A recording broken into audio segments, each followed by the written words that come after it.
Hello everyone. No, I think they didn't We're press going go. to start in a second.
Hi Nitin, just waiting for Sukumal.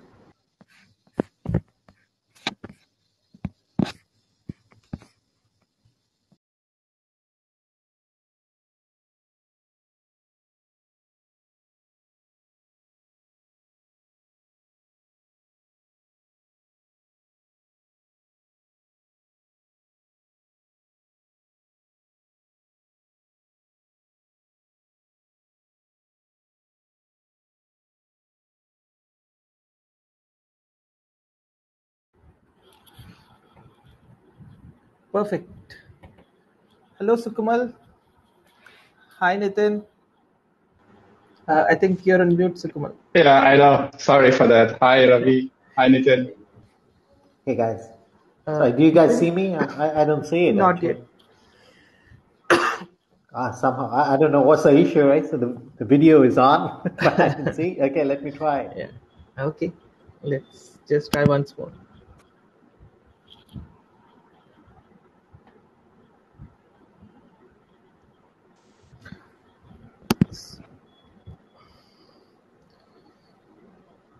Let's get started in the meanwhile. Maybe the video will get started. Okay, perfect. So, welcome to the panel, guys. This is essentially a panel about the role of publishers in esports. I have two very esteemed guests with me on the panel. Let me start with Nitin. Nitin is the country manager for the Indian subcontinent at Gameloft, and he's a mobile gaming veteran plus with almost 16 plus years of experience. I'm sure a lot of his thoughts, once we once we ask him the right questions, those 16 years will all come out and guide us through this panel discussion.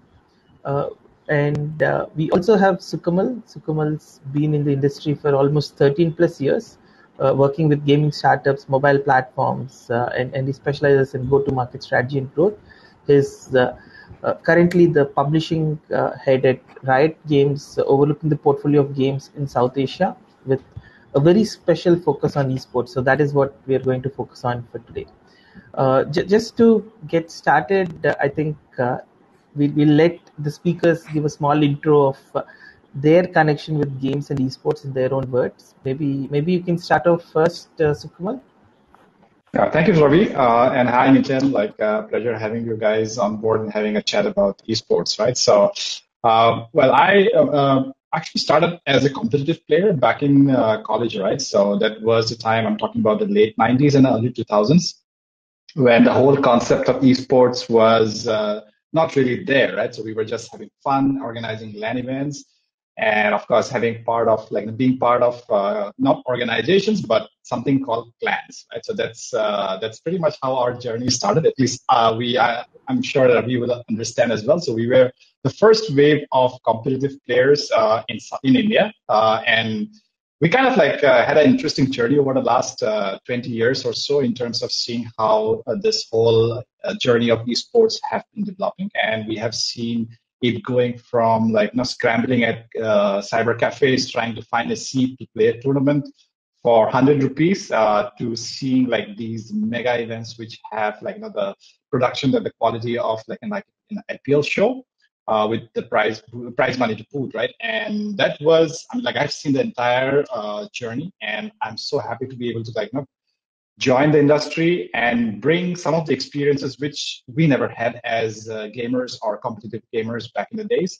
And I believe it's a privilege. At the same time, it's a big responsibility to make sure that the current generation of competitive players, especially focusing on esports as a very serious career option, to get all the opportunities and things that we never had back in the days, and make sure that they are taken care of. At the same time, we give them all the opportunities to be successful in this industry, right? And this is how I look at my role as a catalyzer.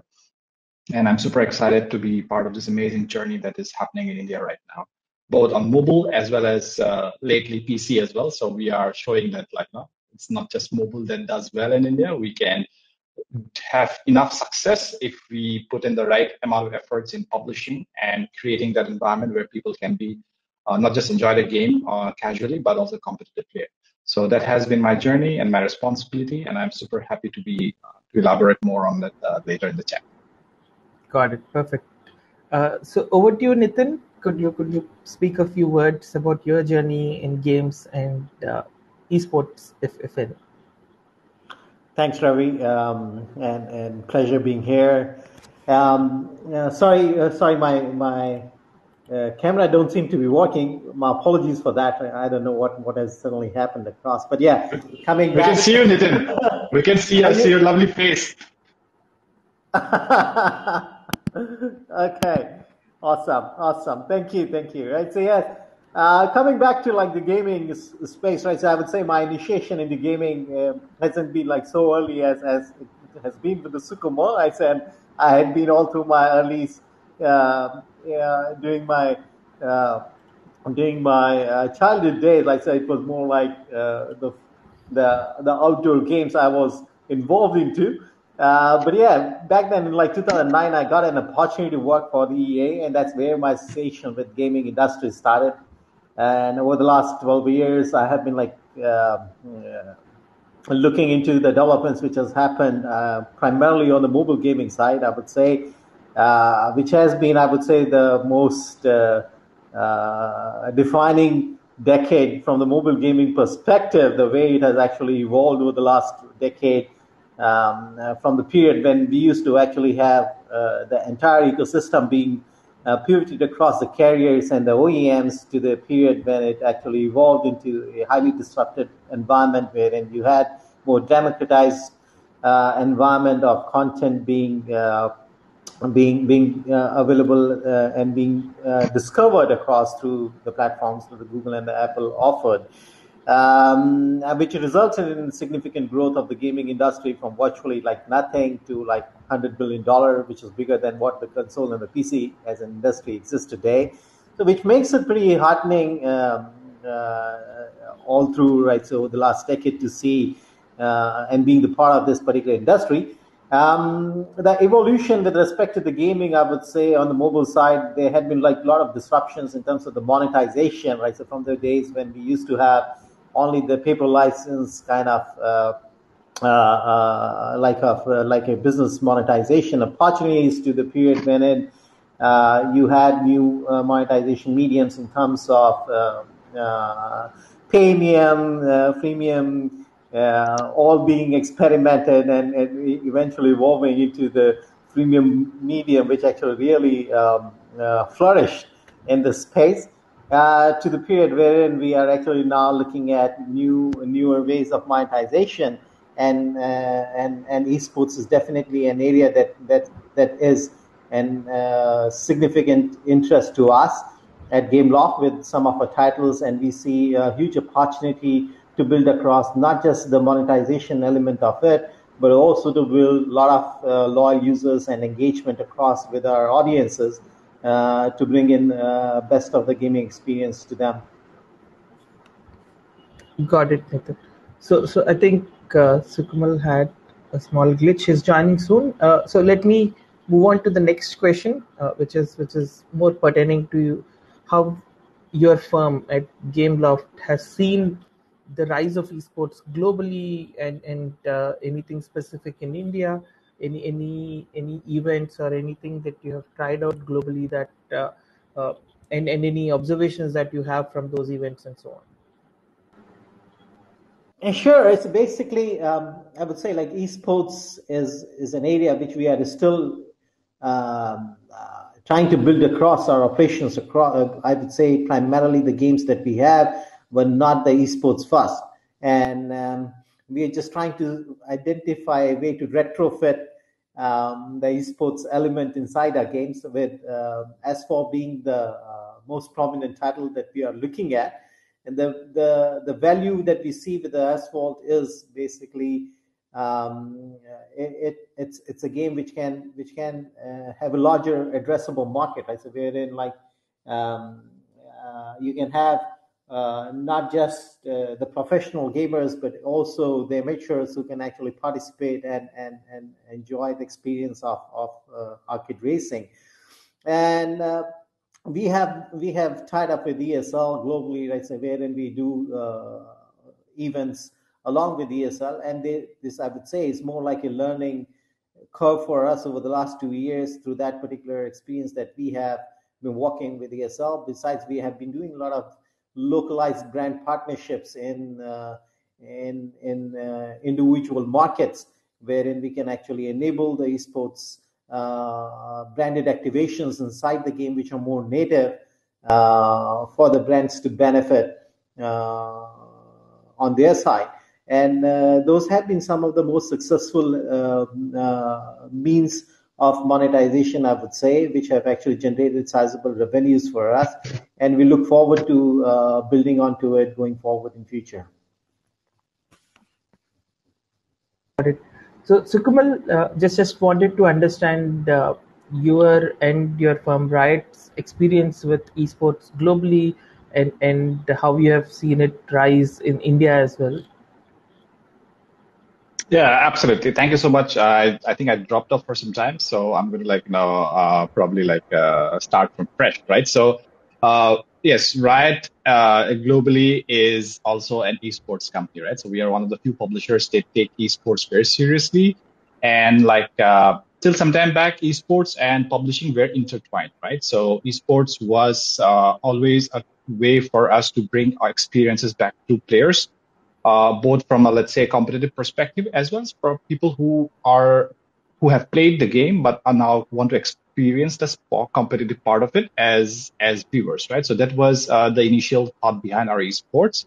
But slowly, as we kind of started doing more esports, and then we realized that esports is business unit by itself. It needs a separate line of thinking, separate investments, and a separate roadmap that is while connected to the game itself from a publishing perspective, but also has to grow as its own business, right? And that has been pretty much the approach for Riot when it comes to publishing games in esports. So typically when we publish or we unlock a new region from launching a game, so esports usually follow 2 years or maybe more, depending on how the market matures in terms of the player base and also the competitive aspect of the players themselves.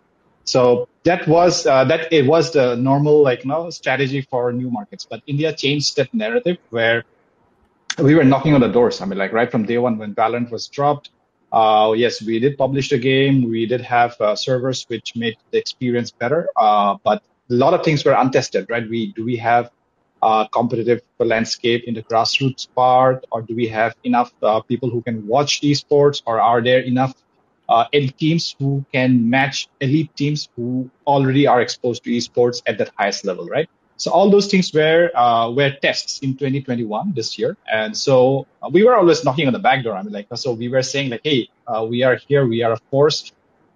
We know that we have never been at the forefront of esports like matured markets like EU or NA, but we want our chance to prove ourselves, right? And that was in the form of the VCT Tour 2021. Where initially we were not part of that tour, but we made a lot of effort to make sure that we listen to our players. I mean, they want to see homegrown stars perform at the highest level, right? And we created that opportunity in the form of the PCC from Novin Gaming, which was our entry into the VCT Tour 2021. And the three metrics that were super interesting from an esport perspective for Riot to unlock the full esports roadmap for any region are three, right? First of all, you need to have a player base that supports that ecosystem. Second thing, you need to have, let's say, enough people who are going to be competitive to make sure that hey, there can be esports in this region. And when I say competitive, I mean, it has to be towards the elite level, right? I'm not just talking about people who play the game casually or participate in events, right? So we had that metric as well. And the last thing was the viewership, right? So we also need people to not just be competitive and have a player base, but we also need people to watch the games, right? So all these three metrics were a very, very interesting test for us. And with VCC, I think we hit all those benchmarks out of the park, right? We had an amazing participation in terms of people who wanted to participate in the event. Second thing is the level of competition was very intense. And third, we broke a lot of records when it comes to PC sports in the region, which also matched some of our bigger regions as well, right? And the last thing, which we were very at least from my region perspective, I was a little apprehensive, was how competitive our teams would be when they finally go out of the South Asia region and compete with some of the bigger regions. And I'm super happy to see the performance that was there from the winners of the BCC event in South Asia, who went on to play the event in Southeast Asia, the last chance qualifiers. And of course, we couldn't make it to the champions, but we did put up a performance which put us on the roadmap. I mean, there was a lot of buzz around the way that our team performed and the wins that we made in that series, right? So all these things are very exciting for us because it validated all three aspects, right? The player base, the viewer base, as well as the competitive nature or the level of competitiveness of our teams.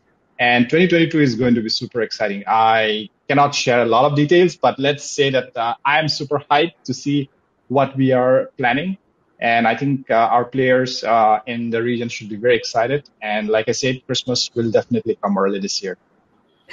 Fantastic. I think I heard you say something like this last year and definitely delivered that. So it's a very exciting year ahead. So Nitin, a couple of questions tied up with esports specifically. So how have you seen the evolution of esports in terms of participation, viewership, like Sukamal was just talking of, in the game loft sense? And the second thing is, what are the kind of models of esports that you see? So, for example, how do your tournaments work? How can people participate in it, or things like that? Well, Ravi, on our side, basically how we look at esports is more as a monetization engine.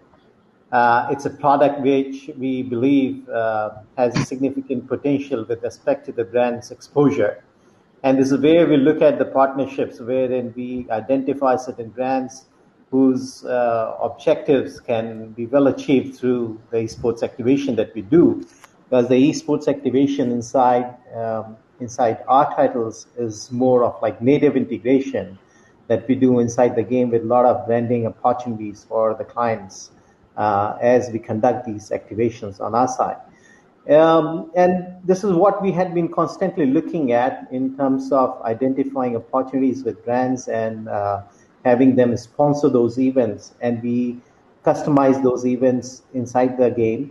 However, there are certain partnership that we have at a global level with ESL, wherein the annual tournaments are being organized at a global scale.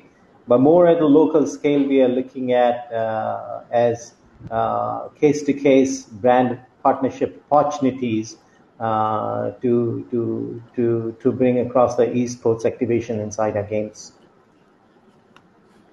Very good. So is there an opportunity where Indians can win at local level and then go compete at global level, or have there been any instances of that sort?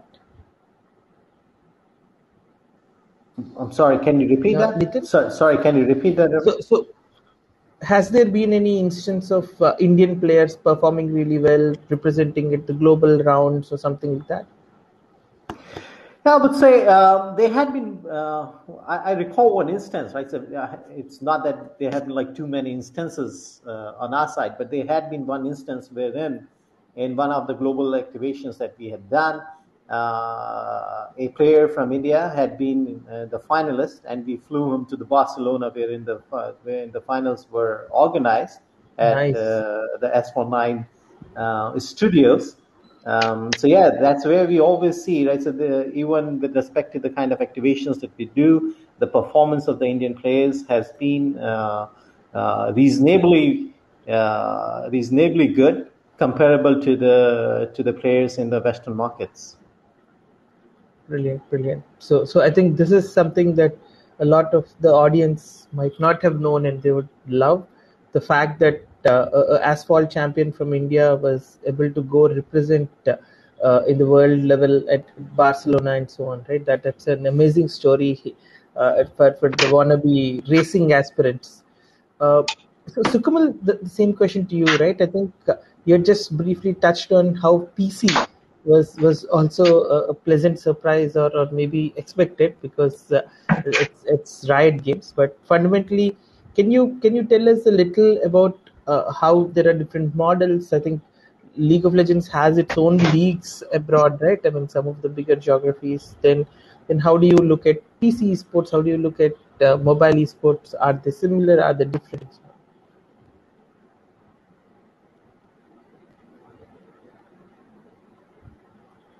Sukhmal, we lost you. You know? Yes, we can hear you now. Please Yeah, continue. yeah. Fundamentally, I mean, the premise is that, we are till like 2 years back, we were primarily a PC esports company. It's and right now, mobile, we have started like gently touching, so we do not really have let's say, a hypothesis of how a strong hypothesis of how we can develop the mobile esports, especially around Wild Rift. And when Valorant for mobile drops, we'll again have to relook at the whole hypothesis about how we want to do mobile esports, right? So I can just talk about PC esports. And for the longest time, we have been League of Legends, and the model is very set, right, in terms of how we're going to do professional leagues with franchises, while at the same time enabling, let's say, local regions to have their own, let's say, grassroots and competitive events, which act as basically a talent pool for these bigger franchises, right? So that has been pretty much the model for LoL esports. For Valorant, VCT is always evolving, right? So every year we are trying to iterate and see what form works for us. And it's still relatively a very new game, and because of which VCT 2020 and 2021 have been very experiments, I would say. And we will continue to experiment in terms of how the best that we can service esports for our player base, especially it's still growing. We still are seeing a lot of people getting interested in Valorant as a new player, and we want to make sure that they feel that the current format of esports is still reachable, attainable, right? For example, in LoL esports, if you want to compete at the highest level, then it is a very steep climb, right? And we don't want to use that model and bring it to a game which is not even 2 years old and say, okay, this is the model and this is the franchisee. Please now try for that. That is going to be very unfair to, let's say, 90% of, or maybe not even 99% of our player base who might be playing competitively, but the path to actually reaching that level of, let's say, the elite franchisee brace esport is still going to be a pipe dream, right? This is something which we understand that, and we are trying to create the ecosystem which is super friendly towards players who are starting but at the same time, people who are leveling up and are able to showcase that they are a level apart from whoever is playing competitively online. They get those platforms to go and really shine, right? So VCT is our first attempt at giving that platform for players who are, let's say, a cut above whoever is playing competitively on online, and giving them the opportunity to really shine.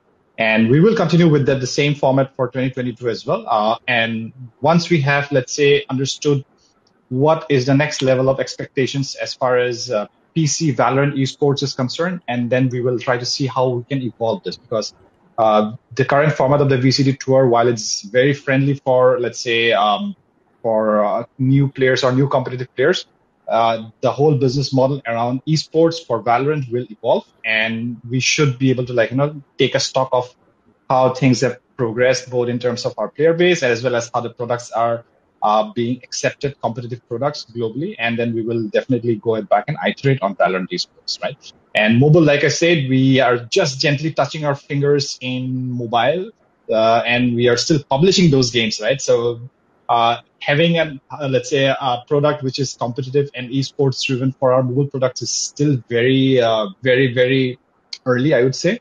And hopefully we should have a much better clarity on that. And next year when we sit down to have this same conversation, we will definitely revisit this question with some definite answers on both Valorant esports as well as the direction that we want to take our mobile esports as well. Very interesting. So are there any specific games, or is the decision to support esports for India as a region? Is it game specific? Are there any games that the audience here should start practicing to play on behalf of India or on behalf of franchises? So any light on that? Are you talking about like a Riot portfolio? Yeah, among your portfolio for Indian esport enthusiasts, what are the games to pick, or just an idea? Because you have a series of games now, right? It's no longer just one game. Yeah. Yeah, I would say, okay, so from like the genre perspective, as well as let's say the ecosystem supporting like, professional esports and the competitive level of players from the region, I would still say that Valorant would be the best bet for our region to start like, really looking at it very seriously. Because first of all, the genre is super friendly towards our region because we all grew up playing shooter games and titles. And so it comes naturally to us. Even in mobile esports, we have seen, right? So the games that do extremely well, both in terms of players as well as competitive, are in that genre, right? So from the genre perspective, I definitely believe that the learning curve is not as steep as compared to MOBA or any other game that we might be launching from our side. And second thing is also like the gap between, let's say, players who are currently at the top of the hill, right, globally, and are the level of players from our region. Yeah, there is a gap because we do not have that kind of exposure earlier on. But now slowly with the tour, VCT tour coming up, coming to South Asia, and we are unlocking a lot more opportunities even for 2022, which I'm super excited to reveal, but in due time. Yes, like I said, Christmas will come early, and hopefully, like this has been the demand for a lot of players, and personally for me as well. Like I said, I don't believe myself as a doorkeeper or a gatekeeper. I believe that I also have a voice, and my voice is people who are playing or enjoying our games in the region, and I'm with them. I'm like, every time there's a hashtag 2 slots for South Asia, I am with them. I'm retweeting them as well, right? So I am with the community, right? So It'll be a huge chant next year. It's just getting started. yeah, So I so would say why 2 slots, man? Like we should have more slots. I mean, like just why? Like I said, I'm super excited to talk more about it, but in due time, right? But yes, I mean, like all those demands will be taken in place. And the last point is, of course, like in terms of the ecosystem itself. For us, if you look at our portfolio of games, no other game has been supported with by the ecosystem as much as Valorant, right? So we have set the infrastructure here. People can play without, like, let's say, very competitive pings. Second is like, we have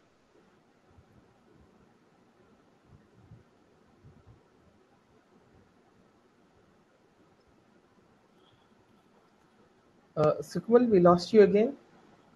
So Nitin, the same question to you, right? I mean, to the esport enthusiasts, what are the games that Gameloft is looking at from an esport perspective? Is it just Asphalt? Are there any other upcoming titles that you would want people to take seriously in terms of esports? Yeah, Ravi, on our side, it's primarily it's Asphalt, which we are currently focusing on, and it's primarily on mobile. And we are pretty pragmatic in our approach with respect to the esports. We are looking at it more from the perspective of how the monetization angle works out, right? So basically, with respect I'm to back. the Asphalt. Okay. So with respect to the Asphalt, right? So we have a sizable audience which we can actually connect across to the brands, and basically it being the arcade racing. That's where I was saying it's basically we are not into the professional esports on our side, but it's more of like the brand activations that we can conduct across on the Asphalt with larger audience being available, participating in that event, and in turn having more engagement with the brand. So basically, it all drills down from the brand perspective as to how we can bring in more value for the brands through the activations that we do, and this is how our propositions are built across. Sure. So Asphalt is a clear focus. Isn't Asphalt also available or coming soon on some of the other platforms, not just mobile? Yes, basically we have been looking at the cross-platform gaming now, and because primarily we had been onto the mobile, but there are a lot of developments which are happening wherein we would be coming across with newer titles in 2022, which would be console first, and the monetization mediums are something that we are also going to experiment across, like basically launching games in free-to-play mode on the console and the PC as well. So Asphalt had been actually introduced on console. It had been there on the PC, and we see a sizable audience on the PC as well. We're looking at expanding that across as an audience base on both the console and PC going forward with Asphalt. Got it. So Sukamal, you mentioned the word publishing, right? And then we have been talking purely about esports. Can you also throw some light on what goes into the publisher's mind, and at what juncture do they say that this is esports ready? Yeah, so the parameters are the same, right? So like I said, do we have enough player base? Do we have, let's say, enough eyeballs to watch competitive players? And lastly is basically like, are these competitive players good enough to play that global stage? And the role of publishing is to enable all three of this, right? So for example, like, our job as the first pillar, right? We have to take the game to the market with the right set of tools. Is the infrastructure in place? Is the distribution in place? Are people aware enough to actually try the game, right? So that's the first part, which is basically getting hold of the player base.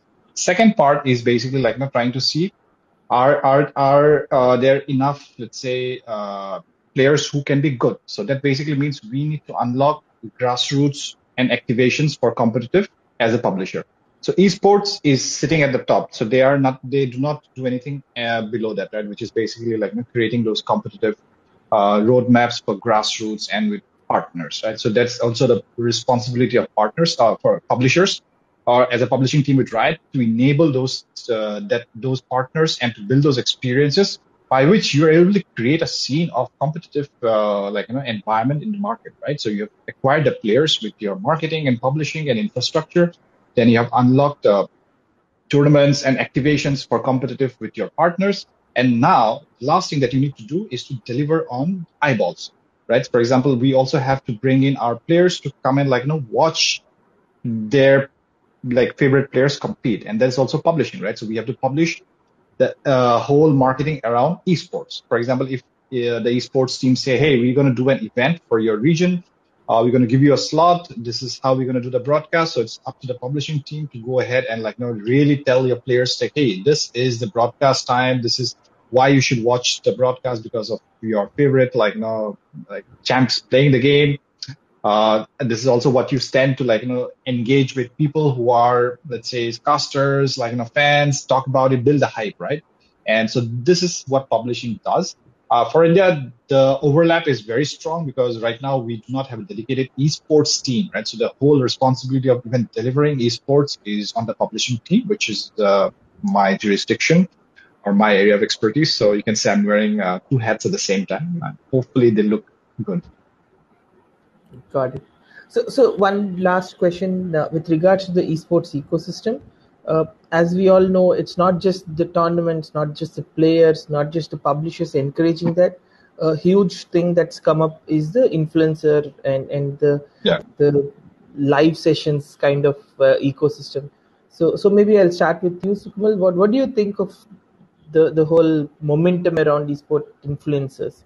Apparently, there are more than 200,000 plus wannabe and content creators right now. Yeah, I mean, it is great. It's a great time to play competitively because the whole, the whole process of content creation has become very democratic, right? So you have platforms that are turnkey solutions. Like all you need is a camera and then internet connection, and you can and of course, you need to have a licensed game as well. You do not just play pirated games, right?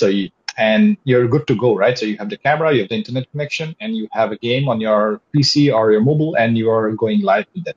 This has really spawned a huge, let's say, market itself, right? So we have a lot of content creators who not just play the game, but are also bringing this experience to their fans and people who follow them, right? So it's a whole ecosystem that has spawned. And like I said, everything happens at the right time, the right place, and we can't be more happy for this ecosystem to really take such a big shape, especially from India. And one of the things that is not really in the public domain is also that, like, the Indian subcontinent, right? It produces the amount of eyeballs for in terms of streamer content and influencers is one of the highest in the world for our game, right? So this is a big stat that goes unnoticed, right? Because it's like, yeah, I mean, like, everybody's doing it. They have, like, 5,000, 10,000, but is there a Shroud or a Ninja? Like, well, like I say, that's the power of 1.5 billion people, right? So if you don't need a Shroud or a Ninja, you just need, like, 100 people with 10,000 followers each, and suddenly you have one of the biggest ecosystem for your game, despite not having one marquee creator for your game. So this is the power that I believe that we have been always talking about, the power of India when it comes online. Then we will be not a slow elephant. We will be an elephant that cannot be stopped. And we are seeing that in terms of mobile games adoption, mobile growth,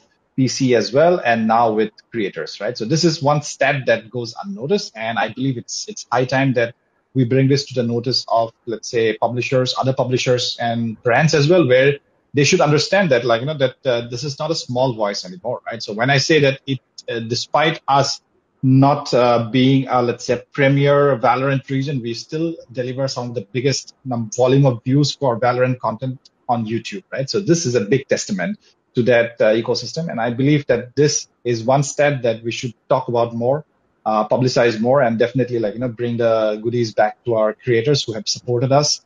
Thank you so much, guys. And please continue doing the good work. And we'll be very happy to, like, to keep on working with you guys.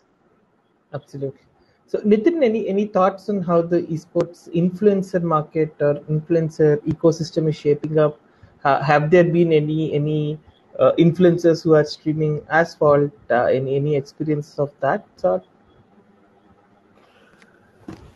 No, definitely, right. So the influencer ecosystem, as we look at from the gaming perspective, what we identify is that it's a highly connected set of community, wherein the influencers play a significant role when it comes across to propagating a particular title to the larger community. And there has been some associations which the game team had been forging across with the content creators, supporting them in terms of coming up with a quality content to have more and more followers to themselves.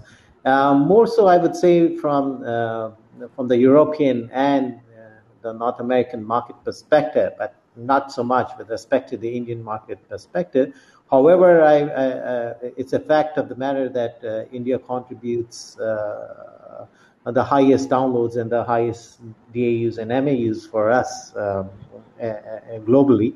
And we are potentially looking at investing more in the Indian market through this ecosystem and building it across to make it more powerful title out there in the market. Got it.